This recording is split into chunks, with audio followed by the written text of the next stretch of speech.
As we run into some of this passive voice stuff, it can cause us some problems when we're translating. So looking at 33C here, I'm going to go through this translation fairly quickly so that we can see some of those problem areas that we may have with the passive voice and some of the other things too. As I read through this first sentence here, beginning with ubi ad hoc servus aram, and urba brundisio habitavamus, I want to look and check what kind of word is each one of these words as I'm going through. I know that's an adverb. I got an adverb. This is a noun. I recognize the who says a nominative singular. Aram, that's a linking verb. That's imperfect voice. In herbe brundizio, I recognize the prepositional phrase. And then, of course, I have my last verb here, habitavimus, the BA, again helping me identify the imperfect tense. So when I go to translate this, I know that I'm going to use, for this phrase, I'm going to use a subject, a linking verb. If I have a complement, I'll use one. If I don't, oh well. The subject here is, of course, servus. It's the nominative. So I have slave, and then I have was. This is where you guys will run into a problem.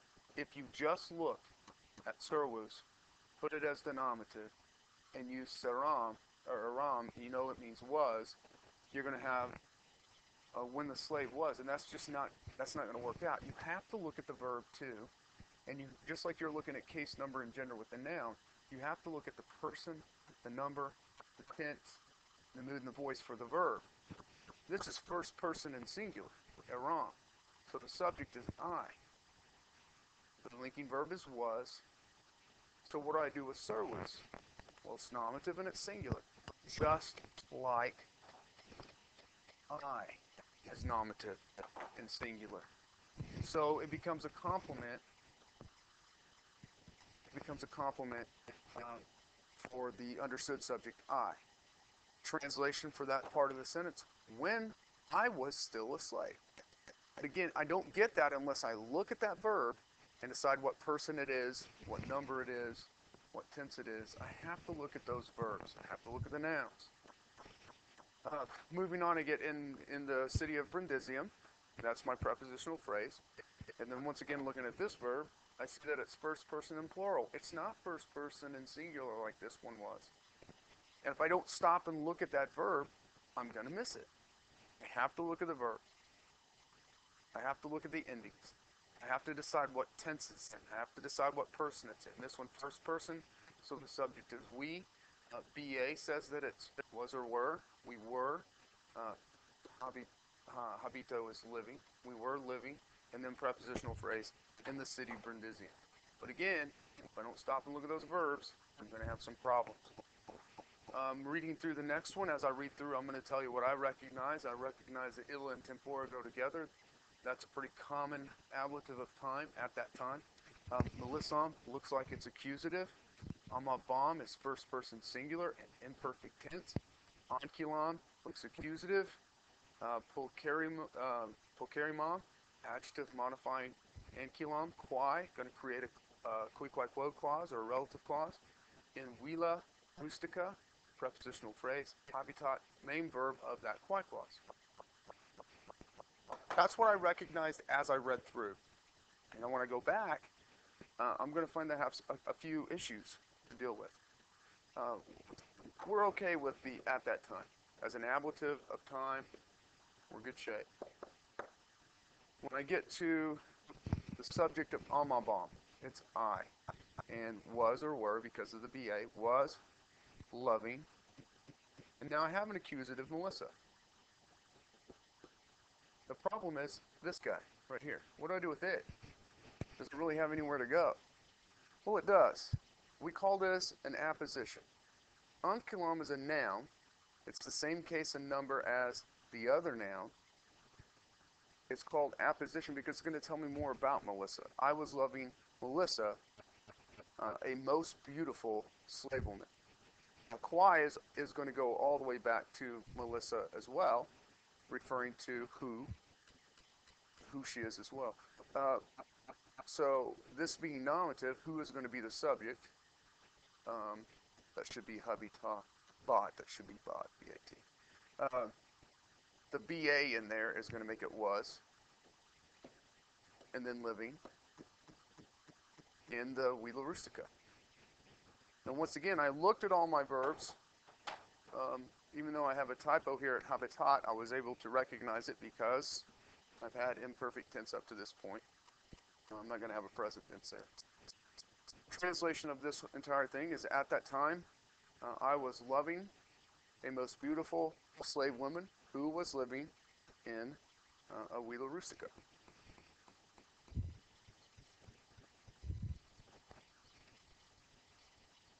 Now, once again, I have to look at all my words. No way that I'm going to recognize ankylon as an apposition if I don't stop and say, okay, it's accusative, it doesn't have anywhere else to go, it has to be an apposition with the other accusative. Next sentence, forte. I know that's by chance, that's going to be an adverb. Dominus, nominative singular, meus, modifying it, so it's probably going to be my subject. Ad urbum proximum is to a nearby town, and then I have my verb abiere. Now going back, I start with my adverb by chance. The subject, the nominative right here, the subject, my master, my verb, had gone, and then my prepositional phrase, to a neighboring city, to a nearby city. I again look at my verb. I know that it's third person. That allows that nominative to dominus to be the subject. I want you looking at those verbs and deciding what to do with it. So let me erase this. We want to do that for a second.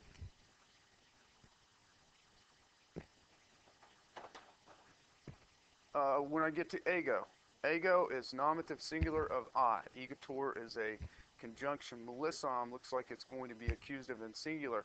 Visitare tells me that I'm going to replace my normal direct object with an infinitive phrase.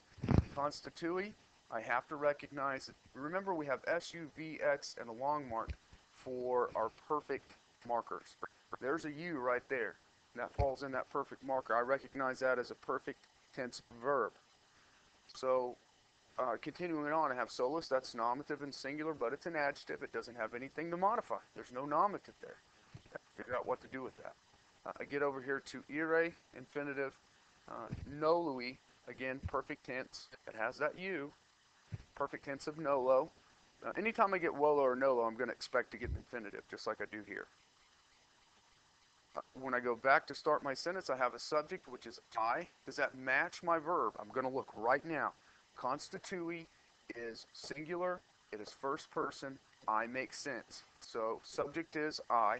Verb is decided. My expectation now is to get a direct object. We know that we have an infinitive, so I'm going to replace my direct object with an infinitive phrase. I have two words left for my infinitive phrase, Melissa and to visit. So I decided Melissa to visit, or I decided to visit Melissa. Well, I think I'm going to go with I decided to visit Melissa. Going to this next one, and this is kind of tough. And again, if I don't stop and I don't look at the verbs, and I don't ask myself case number and gender, person number, tense, mood, voice for all these words, I'm going to run into problems. Stolus looks nominative, and it's an adjective. I know that the adjective is going to modify whatever it is that's nominative. When I get over here to nolui, the subject is I. Because nolui, the letter I, the personal ending, is first person and singular. I do not want. And I have the infinitive replacing the direct object, to go. So what do I do with this? Well, it has to describe I. I alone do not want to go. Well, that doesn't really make all that much sense in English. What is it trying to say? I do not want to go alone or by myself. And then I use the tonic, or nevertheless. But again, if I don't look at nolui, if I don't stop at those verbs, and I don't ask myself person and number, I'm not going to get this. Solus is going to be completely confusing to me. But it doesn't have to be. It doesn't have to be. All right, this next one, I don't think we've had this yet. So I'm going to give you a brief description. I have a be verb, and then I have a dative. This is called a dative of possession. Dative of possession. And it actually is not that difficult of a construction if you recognize the be verb with the dative. What ends up happening is that the dative will own the nominative. That's how we would use it in English. Dative will own the nominative. So the dative is I. To own something, you have it, had. And I'm going to make sure that I have the right tense here, imperfect tense, past tense, that's why I use had. And the nominative here is friend. I had a friend. What kind of friend? Well, a certain friend. And we can go through those details here in a second. Qui, remember, take off the D-A-M when we're dealing with quidam, and take off the D-E-M when you're dealing with edom to find out what case number and gender you have. Qui is nominative and singular, as is amicus. Remember that the and also there's fruit breakfast in the cafeteria this morning, served by the. I'll wait for this announcement to finish. I apologize. Okay, remember dative. The dative is going to possess the nominative. So the dative I had a certain friend, and then autem I use at the beginning. However, I had a certain friend. Again, qui, still nominative and singular, so it's still modifying amicus. Who, may cum, not sure you've had this yet either. We can use te or may with cum to create just cum may, which is just with me. You can do it with te cum as well, where instead of saying cum te, we would say te cum. So with you, with me, in this case, with me. Who with me, and then I get my infinitive. Okay, and this is complementary. If I get a possum, I'm going to expect to get an infinitive with it. So who was able to go with me? Remember, dative of agent, or I'm sorry, dative of possession. The dative owns the nominative. Recognizing that structure will help you a whole bunch. You see a be verb, you see a dative, you're going to start thinking about the dative of possession. The dative of possession means that the dative will own the nominative. This was pretty easy, nominative singular with the verb. He was a soldier. I'm going to run into a problem again here if I don't stop and think about what's happening. Homo is nominative and singular. There's no verb over here. You can do one of two things. You can borrow this verb, or you can say that homo is in apposition with miles. So he was a soldier, a brave man, and a fearless man. Or you can say he was a soldier, he was a brave man, he was a fearless man. Either one of those is fine. I would make this apposition. So I would say he was a soldier, a brave and fearless man. Second paragraph.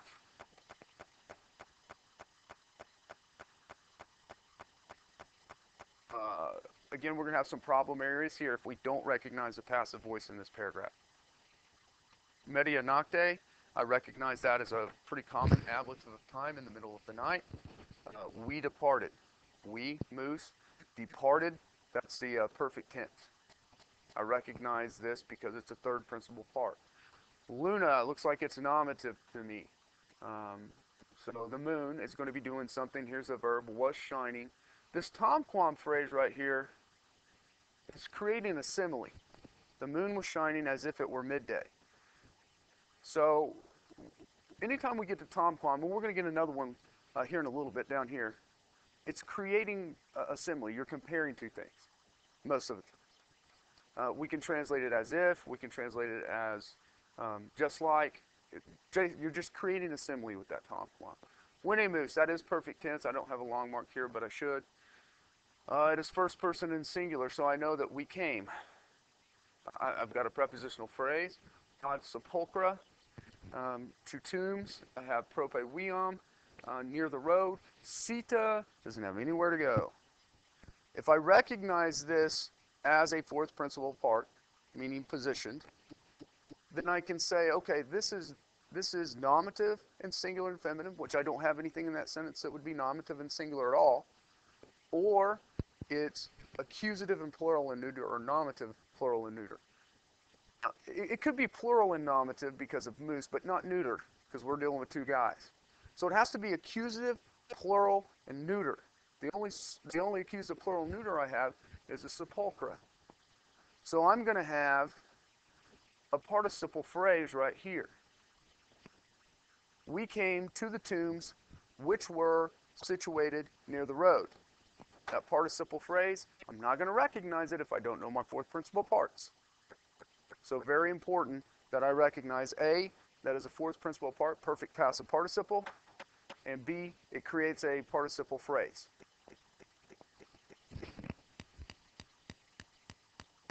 Next, I'm going through here. I see miles, that's nominative and singular. Meus, going to modify it. Inter sepulchra is my prepositional phrase, and then I got a main verb. So I have subject, my soldier, went as my verb among the tombs. That's kind of weird, but that's what he did. That one should not give us any problems. Moving on, I know that's nominative. Consetti looks like the subject that's going to, or it looks like it's going to be the subject of consetti. So I sat. Et, conjunction, here's my other verb, and I was counting, here's my accusative, my direct object, the stars. Again, I'm looking at those endings to figure all this out. I went to Nuremberg, I saw consetti as I went to Nuremberg, saw that it was singular, I saw the VA, which made it imperfect, so I translated as, and I was counting the stars. Next one, again, this one shouldn't be a problem for us at all.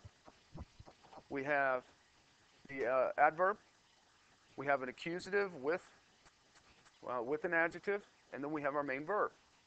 Again, perfect tense. Then, subject is going to be I from the witty. Saw, because it's past tense. A miraculous, marvelous, weird, strange sight. I don't know how you want to translate that. I would translate it as strange. I would say, then I saw a strange thing. And he's going to tell us what that strange thing is. I get omnia here. Looks like it's going to go with Westamentia. I know that Westamentia is neuter and plural, so it's either accusative or nominative. I don't know which. I get ab, amico, meu. Again, fourth principal part, perfect passive participle. Looks like it's going to be nominative and plural and accusative. I get intera. I get propa viam. This is the one I have to recognize. These two words go together. That is a perfect passive verb. Those two words basically form one word. So when I translate this, my subject, I have to check. Because I have that perfect passive verb, I have to check to make sure that this guy has the same case number and gender of my subject. And it does. So all the clothes were deposited. That's where I'm going to end up at the end of the sentence. Let's see how that works out. All of the clothes which were taken off by my friend were deposited, and then I do my prepositional phrase, on the ground near the road. So guy goes into the tombs. He takes off all of his clothes and he puts them next to the road. Again, we're getting stranger and stranger here as this translation goes on. That's the fun part of life. This next one here, we call this idiomatic. The literal translation here is, the immortal gods, I do not say a joke. Well, how would we say that? Well, in English we would say, I swear I am not kidding. You can translate that literally if you want to, but that's what that is saying. I swear I'm not kidding. The de immortalis is just basically swearing by the gods. Okay, get here. Illa, from hic and illa. That's nominative and singular. It's going to probably be the subject. Check out. Nominative, singular. Yep, it works out. Factus est is a perfect passive verb. Illa looks like it's going to be an adjective in this case, modifying lupus. Right? Well, it's not going to be. Just like video in the passive, facio in the passive can mean became. When it means became, it acts like a linking verb with a subject and a complement. So this is going to be a nominative. He became, and then my complement is going to be a wolf. You can use changed if you changed into a wolf. Literal translation here is he suddenly became a wolf. I would translate it as he changed into a wolf. Suddenly he changed into a wolf. But again, The important part here is that we understand that faccio, when used in the passive voice, can be just like a linking verb. Go to the next sentence here. I have my subject, my nominative here. Does it match? Yes. First person singular. Imperfect. I was standing. Here's my, remember this creates my simile, as if dead. I was standing as if dead. So he's just standing still. Standing as if dead. Nominative lupus. Tommen is going to be conjunction. This is going to be my verb. Does it match? Yes. Third person singular. Third person singular. The wolf howled, or then the wolf howled. And conjunction. I get in silum as my prepositional phrase. And into the forest, the wolf, he fled. Hopefully, by going through this, you can see kind of what I'm thinking whenever I'm translating, and you won't fall into some of those pitfalls that you're falling into now.